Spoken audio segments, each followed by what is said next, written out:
మన మనస్సును అలరించడానికి ఏలూరు ప్రజల సుపరిచితమైన మన అలంకార్ స్వీట్స్ అండ్ బేకర్స్. ఆ నోట ఈ నోట ఏ నోట విన్నా మదిని పలకరించే tasty tasty bakery Alankar sweets and bakers. Towards Vijayawada మన టేస్టీ మజిలీ మన అలంకార్, టువర్డ్స్ ఏలూరు మన హ్యాపీ మజిలీ మన అలంకార్. తేదీ 20/8/2025 మన ఏలూరు శాసనసభ్యులు బడేటి రాధాకృష్ణయ్య అలియాస్ చంటి గారి చేతుల మీదుగా గ్రాండ్ ఓపెనింగ్. మా అడ్రస్ కర్రవంతెన దగ్గర జయంతి రోడ్, ఏలూరు. ప్రేమతో ఆహ్వానించువారు కొల్లి విజయ వరప్రసాద్, బొప్పన సత్యనారాయణ.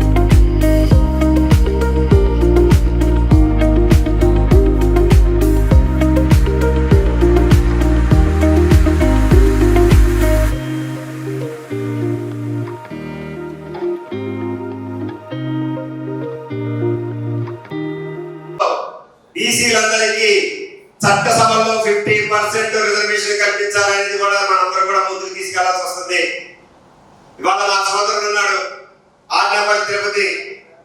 ఇవాళ అందరికీ తలలో 4 మనం మాట్లాడుకుంటుంటారు. తర్వాత సగం కూడా ముఖ్యమైనది సామాజిక ఆర్నేపల్లి తిరుపతిరావు గారికి ఈ రోజున, ఎందుకంటే ఒక పరిచయం కూడా చాలా సమస్యలు ఉంటాయి. ఒక సర్టిఫికేట్ల విషయంలోనే కానివ్వండి, సంఘం కానీ, తూర్పు కాపు సంఘాలు కానీ, కాళింగులు కానీ, అలాగే మన కర్ణభక్తులు, దేవాంగులు, ఒడ్డెర్లు, అలాగే విశ్వబ్రాహ్మణులు, వీళ్ళందరూ కూడా తదితర కులాలన్నీ ఉన్నాయి.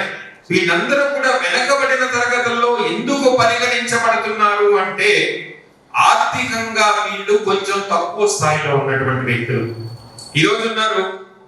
కొప్పులు కానీ, తూర్పు కాపులు కానీ, పొట్ట చేతి మిగతా వారందరూ కూడా ఒక్కసారి వస్తే ఆయన తీసుకొని వచ్చిన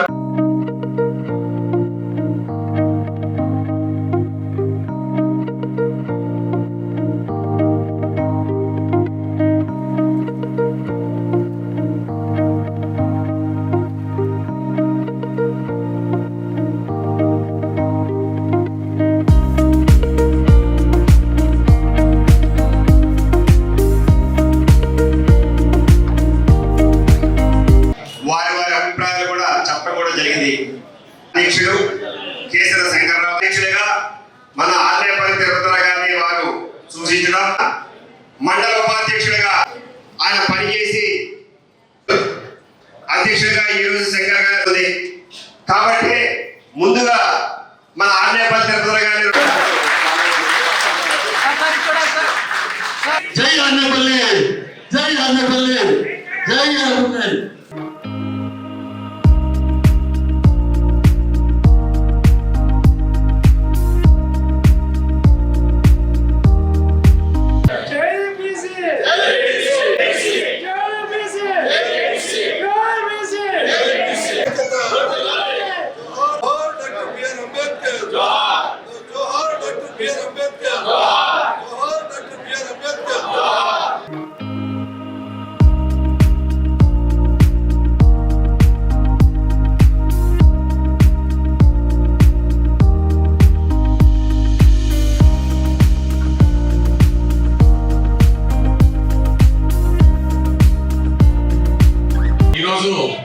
ఆర్నేపల్లి తిరుపతిరావు గారిని ఈరోజు ఏలూరు జిల్లా బీసీ సంక్షేమ సంఘం అధ్యక్షుడిగా ఎన్నుకోవడం చాలా శుభస్కారం.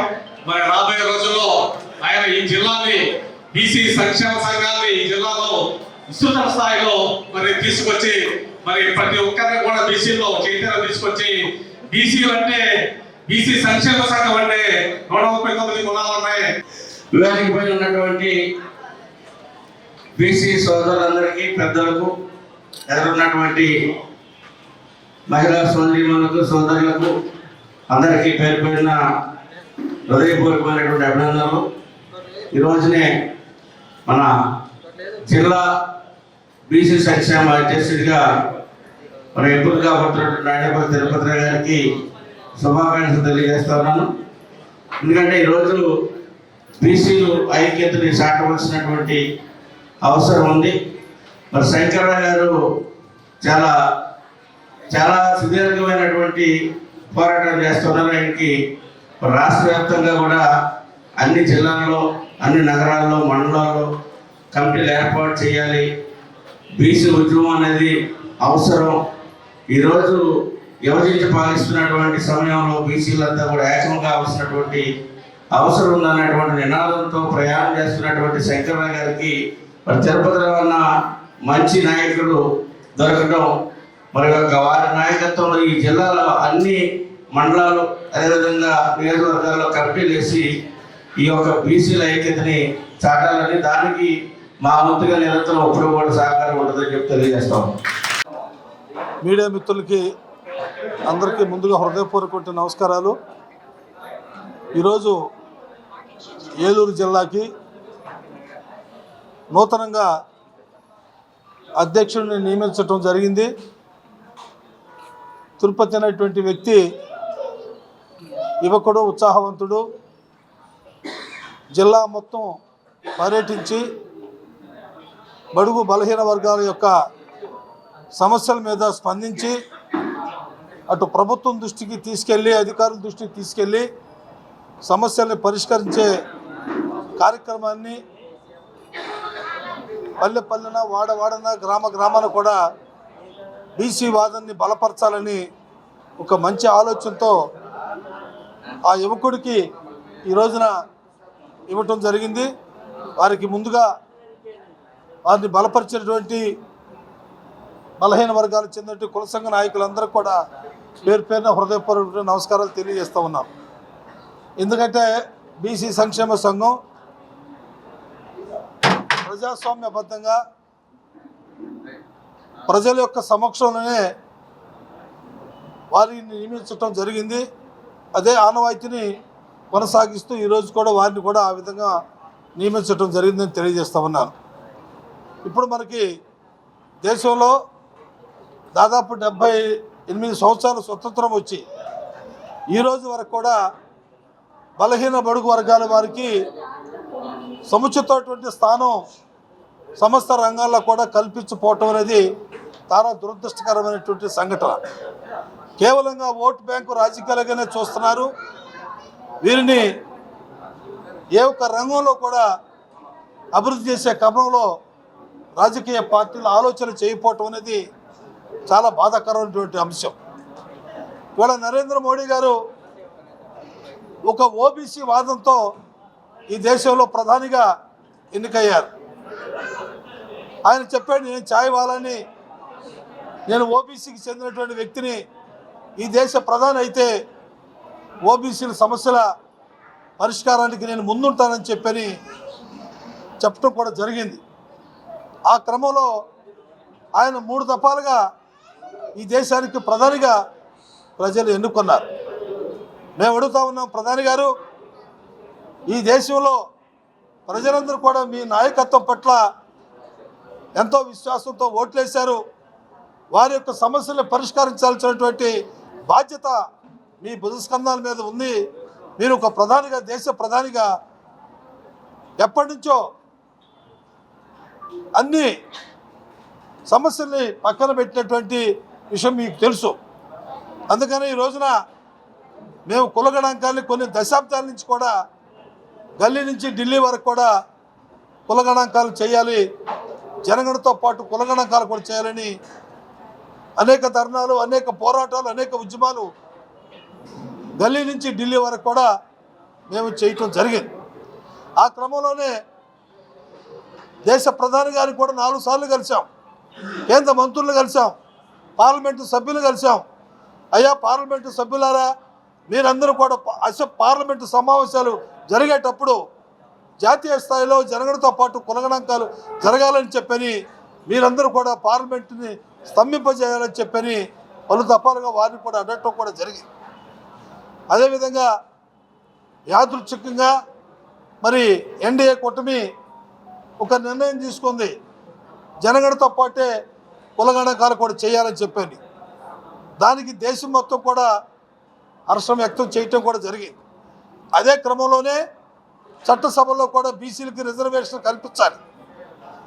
అదేవిధంగా ఎవరికి లేనటువంటి క్రిమినల్ని తీసివేయాలని చెప్పని ప్రధానమైన డిమాండ్.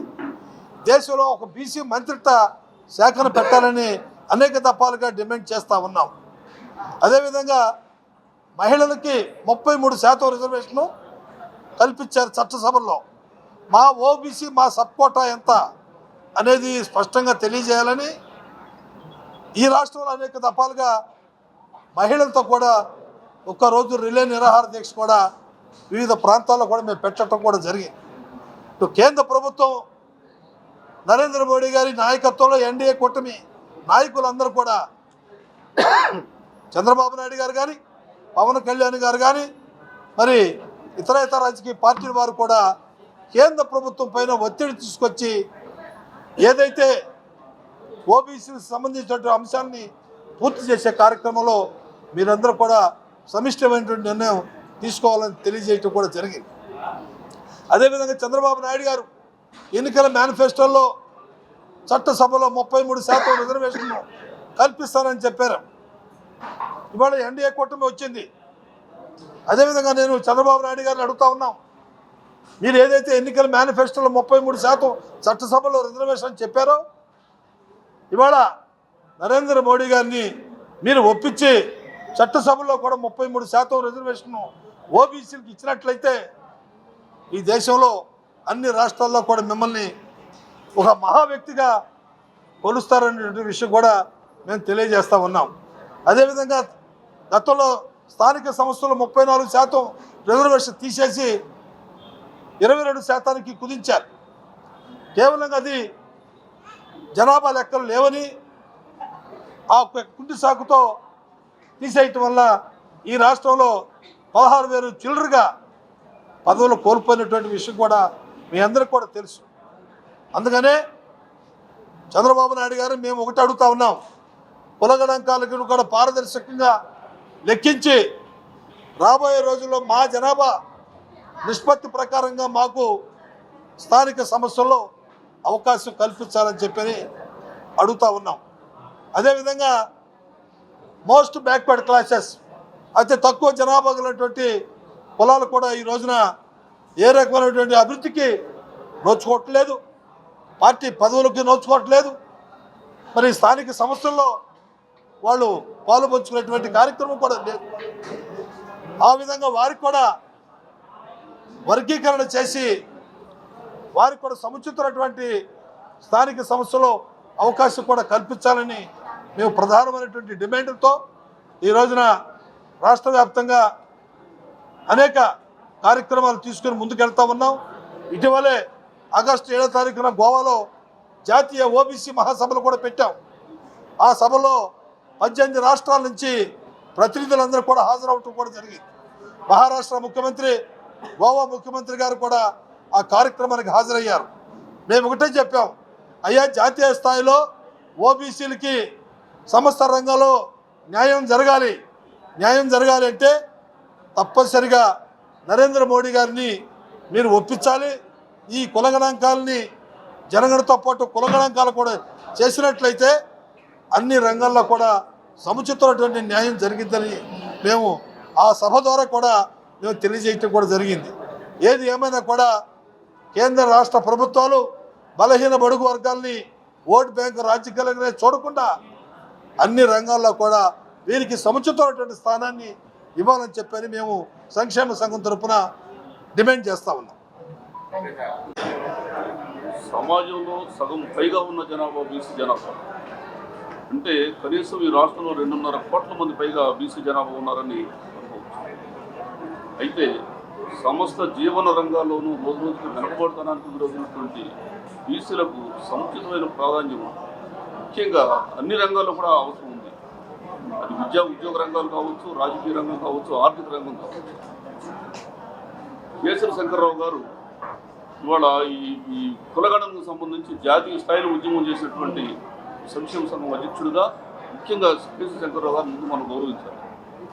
2, ఎప్పుడైతే జనాభా లెక్కలు తేలినాయో బీసీ జనాభా లెక్కల ప్రకారంగా రిజర్వేషన్ శాతం కూడా పెంచాల్సి వస్తుంది. కనీసం 50% మంది బీసీలు ఉన్నారనుకుంటే 50% రిజర్వేషన్ బీసీలకి కల్పించాల్సిన పరిస్థితి. అలాగా బీసీలు అంటే 136 కులాలు కాబట్టి ఏబిసిడి వర్గీకరణ ఇప్పటికే విద్యా ఉద్యోగ రంగాలు ఉంది కనుక అది స్థానిక సంస్థల ఎన్నికల్లో కూడా ఏబిసిడి వర్గీకరణ విధానాన్ని అమలు చేయాల్సిన పరిస్థితి. మరొక మాట, నిన్నగాక మొన్న మేము ప్రతిపాదన చేస్తున్నాము. గౌతులచ్చన్ గారు జయంతి నిన్నగాక మొన్న జరిగింది. గౌతులచ్చన్ గారు జయంతిలో చాలా స్పష్టంగా చెప్పాం, ఇవాళ క్షత్రియ వర్గం నుంచి అల్లూరు సీతారామరాజు గారి పేరు మీద జిల్లా పేరు ఏర్పాటై ఉంది.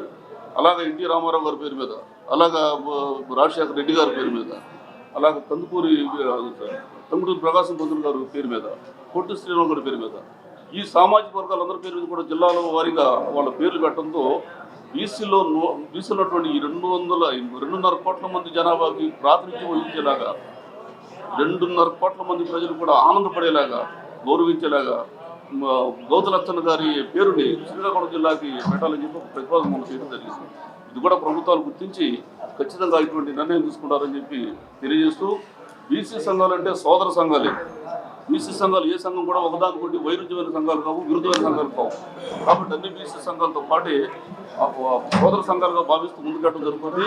బీసీల సమస్యల మీద అందరూ కూడా కలిసి పోరాడినప్పుడు మాత్రమే అనుకున్న విజయాలను సాధించడం జరుగుతుందని చెప్పి ఈ సమావేశం ఇచ్చినటువంటి ముఖ్యంగా కేసు శంకర్రావు గారికి తెలియజేస్తూ, అలాగా తిరుపతిరావు గారు కూడా అభినందనలు తెలియజేస్తూ సెలవు.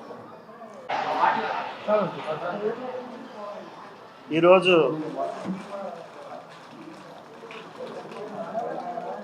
మంచి రోజని నేను భావిస్తాను. ఎందుకంటే జిల్లా అధ్యక్షుడిగా నన్ను మరి కేసీని శంకర్రావు గారు రాష్ట్ర బీసీ సంక్షేమ అధ్యక్షులు వారు నన్ను నియమించడం, ఆయనకి నా పట్ల ఉన్నటువంటి విశ్వాసాన్ని నేను తప్పకుండా బాధ్యతాయుతంగా బీసీల పట్ల ఎటువంటి సమస్యలు ఉన్నప్పటికీ ప్రతి సమస్య మీద పోరాటం చేసి బీసీలకి సముచితమైనటువంటి న్యాయం జరిగేలాగా నేను జిల్లా ప్రెసిడెంట్గా నేను ఖచ్చితంగా ప్రతి ఒక్కరి యొక్క సమస్యని తెలుసుకొని గ్రామాల వాడవాడలా తిరిగి ప్రతి ఒక్కరిని కూడా కలిసి వారి యొక్క సమస్యలను తెలుసుకొని వారి యొక్క సమస్యల్ని ప్రజాప్రతినిధుల దృష్టికి, ప్రభుత్వాల దృష్టికి, అలాగే అధికారుల దృష్టికి తీసుకెళ్తానని, అలాగే ఈరోజు మరి బడేటి చంటి గారు ఈ బాధ్యతని మరి కేసీని శంకర్రావు గారి ద్వారా మాకు అప్పగించడం, ఇవన్నీ కూడా మేము బీసీలకి ఎంతో సేవ చేయాలనే ఆలోచనతో మరి నాకు ఇచ్చినటువంటి ఈ అవకాశాన్ని నేను సద్వినియోగం చేసుకొని అందరికీ ఉపయోగపడేలా ఉంటానని తెలియజేస్తూ సెలవు చేస్తాను. చలో చలో చలో చలో చలో చలో చలో చలో చలో చలో జీవి మాల్లో చలో చలో కిలో ఆషాఢం కేజీ సేల్. అందం కేజీల్లో, సౌందర్యం టన్నుల్లో, అంతకు మించిన ఆఫర్స్ తో GV mall shop and celebrate. Vijay Vihar centre, RR Peta, Eluru.